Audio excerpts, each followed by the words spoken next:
In this video, we're going to talk about how to manage your vendors.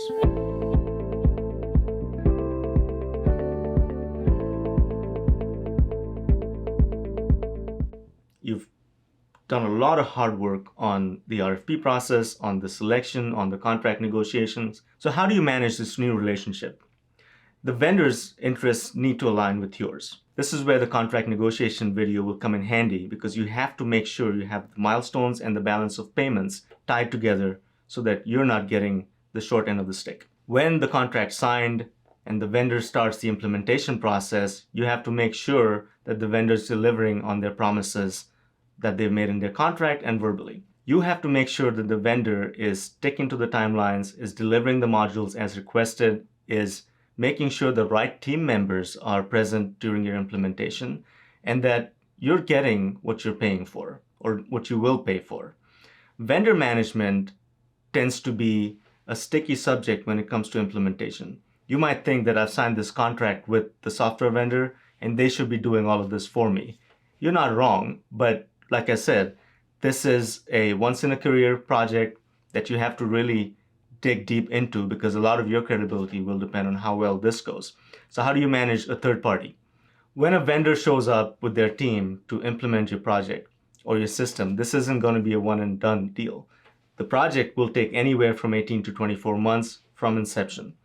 So you have to build a really good relationship with all of your vendors, but also make sure that you have processes in place to make sure that the invoices that show up, that the delivery that's happening on your end is in line with the contract, is in line with the milestones, is in line with the sequence of events, is in line with the resources they've promised you. When the project starts, depending on what your contract says, you will receive some invoices. Make sure that the invoices are being paid for based on accepted milestone, based on accepted modules that have been delivered, based on accepted deliverables and services that you've received from the vendor. Many clients make the mistake of paying invoices as they show up, especially when you are in an older ERP environment and there are no controls, there is no transparency, and your AP clerk may not know that this is the process that needs to be followed. Please avoid that.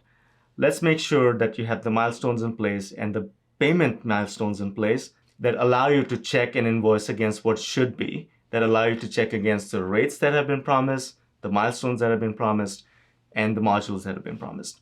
Don't pay invoices without looking at these things.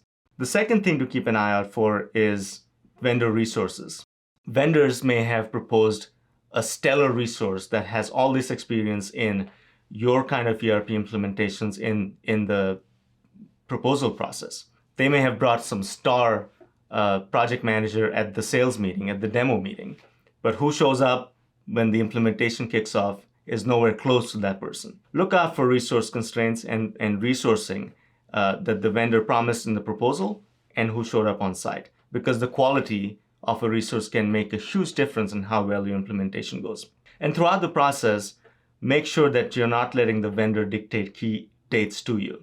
For example, a critical mistake ERP clients make is just taking a go-live date for granted. Vendor says, all right, based on our experience, your go live should be April 1st, without taking into account your blackout dates, times you're on vacation, times you have board retreats or council retreats. Any external factors that impact your timelines need to be blacked out so the vendor doesn't schedule over them. And make sure that the vendor is paying attention to your blackout dates. More importantly, the go live date should be mutually agreed upon and should not be taken for granted. The vendor doesn't know what your day-to-day life is like, what your city is going through, what your county is going through, what your key dates are. And to take a go-live date from the vendor is not going to be in your favor. And even if you do, make sure that it's mutually agreed upon, that there is an element of flexibility in there. Because if the system's not ready, please don't go live. Because it impacts not just your operations, but it also impacts your perception of the vendor and the public's perception of you. So let's make sure that the vendor is being managed most efficiently through a proper milestone management process, invoice control, and resource management. As you go through the ERP implementation process, you'll be sitting through a lot of sessions, day-long sessions. Your people who have day jobs will be sitting through process reviews and workflow sessions. make sure that those sessions are being useful. And the way you make sure that it's being useful is there's forward momentum and progress. The vendor's job is to drive you towards the go live date that they've promised their bosses. Your job is to make sure that that doesn't go against your interests. As you get closer to go live, that date becomes more critical. It becomes extremely critical that what the vendor is producing is being tested, is being checked off against your checkoff and milestone and acceptance checklists, and you're not accepting anything that is not 100% in your favor.